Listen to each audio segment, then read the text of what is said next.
Hey there, welcome back to Breakthrough, a Dale Carnegie podcast. My name is Faith, and our co-host Neville is not joining us today, but we do have an amazing guest that is going to be here with us, spending a good amount of time talking on all things entrepreneurship, women in leadership. We have someone who's in their mid-20s now who's launched this company called Rella, who I personally use, and is incredible, just the amount of attention and detail that went into it. We'll get all into that, but she a creator herself. It stemmed from seeing this problem, right, as a creator, and then developing something that solves this issue. It's Natalie Barbu, who has been joining us now. We've had a lot of conversations, her and I personally, and it's been cool to just get to know you more, Natalie. And for those of you that don't know who Natalie is, she is a content creator turned entrepreneur. She began her social media career in 2011 on YouTube in the beauty guru phase. And she's grown her following over 380,000 followers throughout all of her platforms. So she's just made it her full-time job. She's pivoted multiple times in her journey. She is the host of the Real podcast. And I love this. It says a show where she speaks to entrepreneurs, business leaders, creators, on everyone in between about the real, not the highlights reel. So she's the CEO and founder of Rella, a management tool for creators to organize their content and run their business. And we get to dig all into that. So without further ado, Natalie, thanks so much for being on the podcast. And just to get us started, would you share with us one of the first thoughts that came into your mind whenever you were thinking of developing Rella? How did it all get started? And what made you say, yes, I'm going to go for this? Yeah, well, thanks for having me on the podcast. I'm super excited to be here. But when I had the idea for Rella, I was actually a full-time creator already. So I had quit my job to do content creation full-time, and I was also coaching individual creators and helping them grow their business and helping them with just navigate social media, because at that point it was 2020. So we were in the middle of COVID, and I saw the creator economy growing a lot more than previous years. Like I Yeah. saw TikTok blowing up, and so many TikTokers were, quitting their jobs quickly and doing this as a career.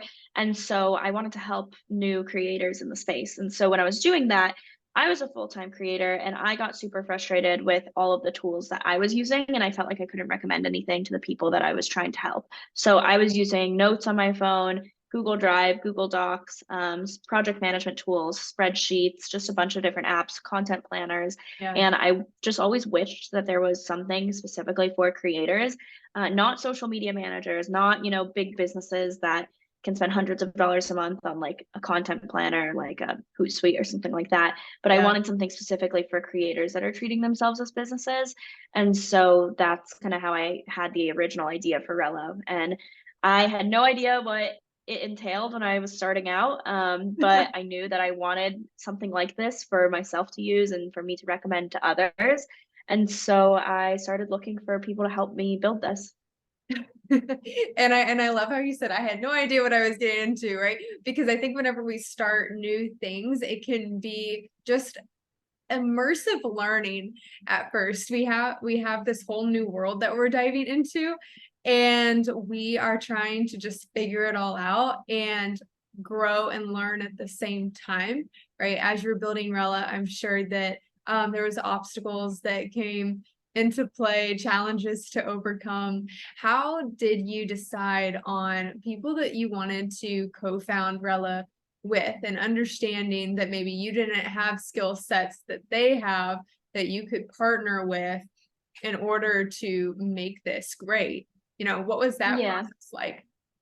Yeah, so I knew that I needed someone to help me with the development because I am not technical. Like I was an engineering major in school, but do not know how to code at all.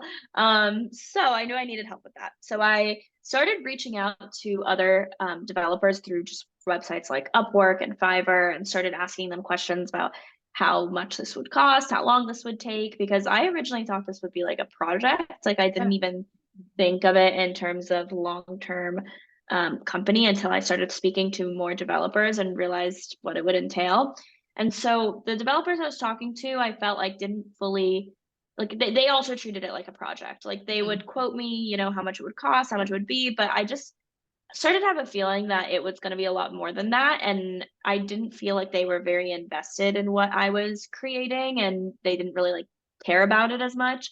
And I started realizing that I wanted someone that does, and someone within the team. So I actually reached out to a friend who went to my school, and I went to an engineering school, so I knew that there was someone there that had to know how to code. And so I reached out to one of my friends, asked if he knew anyone, and he knew someone who had started a software consultancy where they were helping develop apps for other, you know, companies in the area.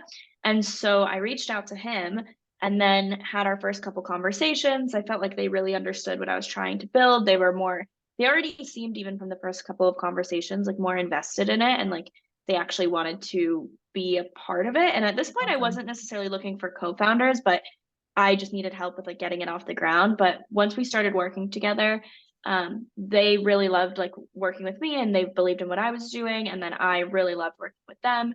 And it just like made sense. And so about, I think it was like 6 months of like conversations and like Wow. doing like small tasks with each other, we realized that we wanted to become co-founders. And so they came on full time with Rella. And they like left their like they stopped doing the software consultancy and came full time with Rella to help me build this. And so yeah, that's how the Wonderful. co-founder story came to be. Yeah, that's so cool. What has been like a big challenge that you have come across with just diving into this new world of creating Rella? What's been a challenge or obstacle that you could share? Yeah, I mean, I did not come from a startup background. I've never worked at a startup. I worked at a giant consulting firm before I started Rella. I didn't know anything about what it took to build a startup or an app. And so everything was new to me. And even still now, like everything, you know, we're 2 years in, but like we're still learning as we go. And so at that, especially at that point though, like everything was just like learning on the fly, like learning by asking people and networking and talking to other people about like what to do next, or how to get this off the ground, or how do we fund this, and what's that going to look like. And Yeah. so there was honestly, like we didn't know anything like at all. So I mean, it was just like everything was a learning curve. I don't even know what was the hardest, because I think every day just came with new challenges. And I always say that we're like getting our MBA and more, because we're really diving into how to build and scale a business. And it's just also new for all of us. What do you say to people that are like, oh man, you're amazing, but it's just like, why are you doing this so young? Like, shouldn't you be working longer, having this like, full-time job of corporate? Like, why don't you stay in the consulting space? What do you say to people that try to like diminish what you're doing or hold you back from like going full force like you have into the startup space? Yeah, I think, I mean, I definitely got a lot of pushback when I quit my job, especially because at that time, that was 2019, the creator space was not what it is today, where people really didn't understand that you could be a Yeah. full-time creator and, you know, make more money than a corporate job. So that I got a ton of pushback when I would tell people that I quit my job, because it's like, wait, what are you going to do when that goes away? Or what, like, how can you support Yeah. yourself? Like a lot of people just assumed, you know, I wasn't actually supporting myself, and this was like a hobby that I was kind of like diving into. So there was definitely a lot of that. And I would always say, like, whenever people say, like, oh, like, what do you do when this goes away? I mean, you can say that with anything. Like, what do you do if you get fired from your job? Like, Yep. I mean, Yep. that's honestly more likely to happen than all of a sudden me to start making like $0 one month. You know, typically with when you're freelancing or working for yourself, you can kind of feel it tapering off rather than an all at Yeah. once shutdown. So I actually think it's, for me, it felt even safer to do it. But with the startup, if someone says like, oh, you know, you guys don't have experience, or you guys should have, you know, worked at another startup before building your own, I think there's no wrong path. Like if you are someone that wants to start a business and you want to work at a startup first to get experience, I think that's totally fine and you'll probably learn a ton. Like you'll probably Yeah. go into it learning a ton. I'm sure if I worked at a startup prior to starting Rella, I would have a different perspective than coming into it with fresh eyes. But I also think like vice versa is true, where you learn so much just diving in and starting as well. And I don't think one is better than the other. I think it's just personal preference. And if you have an idea, like for me, I had an idea and I wanted to build it. It wasn't like I want to start a business, let me Yeah. brainstorm what I should start. So I do think it's a little different. Like if you know that you want to be an entrepreneur, but maybe you have no clue what you want to start and there's no opportunity around where you can kind of start building something, like yeah, go and work at a startup and learn from, someone else's experiences. But for me personally, I had this idea and I wanted to start it. And I think being young is such an advantage because you have less risk. I don't know if I would have started this if I was 40 and had kids and a family that I, was depending on a paycheck from me. So I actually think being young is an advantage. And I think you're more naive when you're young in a good way. Like you're gonna try anything, anything is possible. You Yeah. just like look at the world more hopeful, I think, Yes. which I think is actually a great quality to have in an entrepreneur. Oh, that's a great perspective. I love that. I love what you just said. And how do you come across like breakthroughs? Because overcoming things is what builds resilience, right? And getting you to where you want to be. So if you think about breakthroughs that you've had in your life, is there one that stands out to you in particular that you would like to share? Maybe it could be personally or professionally, of just a moment that comes to mind of this light switch, like light bulb moment, where you suddenly thought differently or became differently after it. Yeah. I think for me, like when I look back and I think about like breakthroughs in my life, I think about moments when I start to make like big changes and start implementing them. So for example, two of the times, I'll talk about one specifically, was when I was working at my corporate job and I knew I wanted to quit my job eventually because I wanted to be a full-time creator. And I eventually did want to go and off and start my own business. I just didn't know what that would look like. Yeah. And so I made a decision one day. I was like, I am going, like, I was not making a lot of money at all, like, not nearly enough to do it full time, like, very little in content creation. But I knew that I could do it in 2 years. I said I gave myself 2 years. I was like, I'm gonna give myself 2 years to start filming consistently, spending all my time. Like, I'm not gonna have a social life. I'm gonna like film before work, edit afterwards, upload consistently, try to, do whatever I can to grow my channel and grow my audience so that I can do it full time. And I was able to do it in like 9 months. Like I was able to quit my job in 9 months instead of the 2 year mark that I gave myself. But I think it was Awesome. that mental switch of being like, I'm going to take this time, like not have a social life and not have work life balance for this time period, but I'm just gonna like get it done. And that was definitely something that I think having like that timeline and that like a goal that I was looking after or like looking towards really helped. Yeah. Whenever we give ourselves challenges, we see if we can rise to the occasion. And it's almost like playing yourself, by having these challenge. And that one in your case was a big challenge that you put on yourself, right? Giving yourself the 2 year mark and hearing that you did it in just 9 months. It's so encouraging to, I think, people listening, whether you're Gen Z and you want to become a content creator yourself and start your own business one day, or maybe you're 10, 20 years experienced into the corporate world and you have this burning desire to go and start your own thing. Hearing the how you approach that, Natalie, and setting a goal for yourself, being so intentional and challenging yourself even, could be something that our listeners implement, right? If they'd like to do the same thing. What advice would you give to, let's start with Gen Z. If you think about high school and college students today, what advice would you give them? I would say to follow your curiosity. So Mm, I think that I don't like to say like follow your passion, because I think a lot of people at that age don't have a passion yet or don't know what their passion is. I forget someone who said that. So I didn't make this up, so I am copying it from someone, but someone that I don't remember mentioned like to follow your curiosity, and That's I good. really loved that, because to me, like when I was 18, I didn't know what I was passionate about. And I think your passion can change. Like I really loved fashion and I wanted to go to school for fashion when I was 18 years old. But like, was that my true passion or calling in life? Like, I don't, probably not. Like, I'm not that into it as much anymore. Like, I love it, but like, not enough to make a career out of it. And so I think it's better to just like follow your curiosity and what you just are, curious to learn or what you want to do more of. And I think that leads you to where you're meant to be, as cheesy as that sounds. Like when I was 15, I loved watching YouTube videos. And so I Yeah. was just like curious about, oh, I want to start this. Like this looks fun.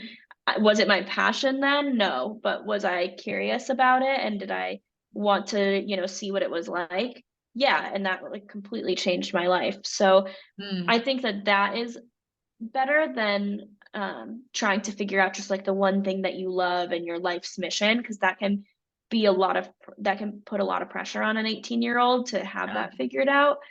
And even like when you're little, I remember looking back to like my childhood, I loved being in front of a camera. I loved, doing skits, and I would make my siblings like perform on like the webcam with me, like doing these like news shows and all of this stuff. Oh, And it all kind of like makes sense now with what I'm doing. And so I think that back then that's just like genuinely what I was like curious about and what I like wanted to do in that moment. And it led me to, I think, where I am today. So that's so yeah, cool. that's the advice I would give to 18 or 19-year-old. You heard it, folks. Follow your curiosity. Yeah. And I think back to when I was 16, 18, I didn't really know what I wanted to do either, right? I had an idea, but what I was curious about was human behavior. I found it fascinating, just like how we're created and the unique quirks that each person has, or our experiences, how they shape like who we are today.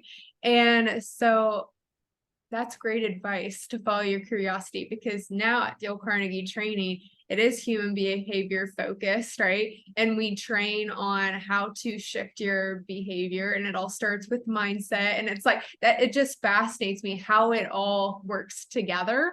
But if you had advice to educators and parents of Gen Z, what would your advice be to them?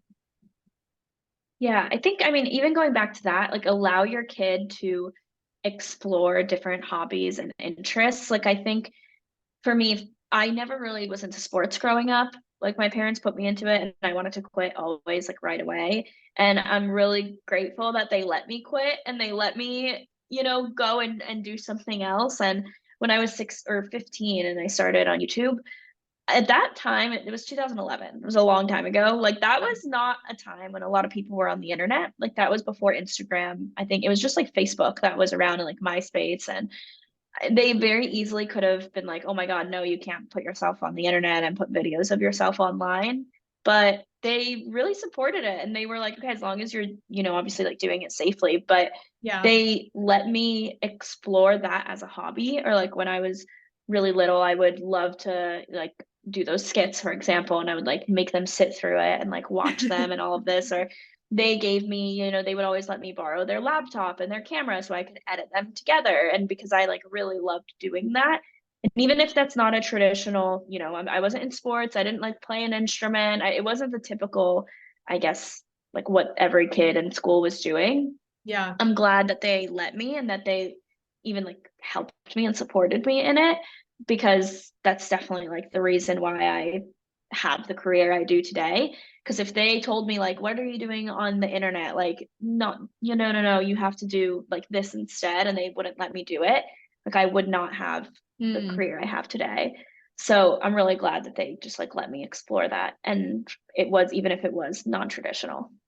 I'm really glad they did too, because look where you are now, right?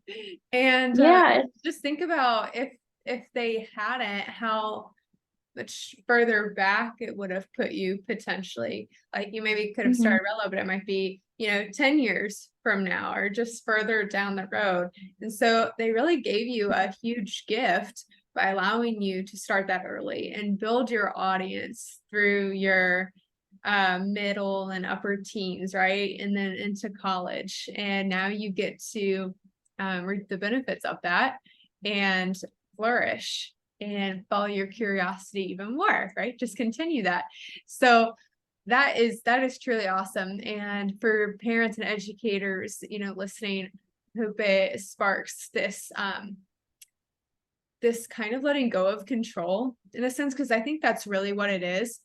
It's normal for us humans to put our wants and desires on others and what we think is best, but we can learn a lot from our kids, our students that we have. We can learn just as much from them as they can from us. So helping inspire them to follow their curiosity and allowing Mhm. that freedom is key.